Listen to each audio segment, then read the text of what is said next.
और अगली बड़ी खबर सामने आ रही है यूपी के जलालाबाद से। यूपी के जलालाबाद का नाम बदलने के बाद अब शाहजहांपुर का नाम बदलने की मांग उठ रही है, जिसे लेकर अब सियासत तेज हो गई है।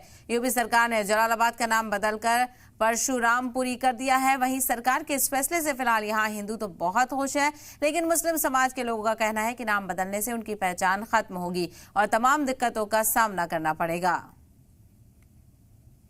सरकार की ऐतिहासिक पहल है और ये हमारी विरासत से जुड़ा विषय है।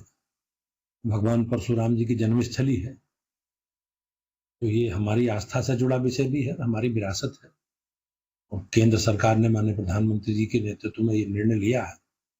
मैं अपनी भारत सरकार का, माननीय प्रधानमंत्री जी का बहुत बहुत अभिनंदन करता हूँ और इस कदम के लिए उन्हें बहुत बहुत बधाई देता हूँ।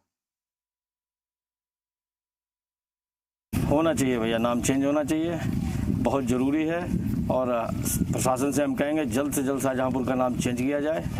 जलालाबाद का नाम माननीय जितेंद्र प्रसाद जी के द्वारा किया गया है, उनका हम बहुत बहुत आभार करते हैं, बहुत बहुत धन्यवाद करते हैं। और शाहजहांपुर का भी नाम जल्द से जल्द चेंज किया जाए। ये जलालाबाद जाना जाता था जलालाबाद के नाम से, अब भगवान परशुरामपुरी के नाम से जाना जाएगा।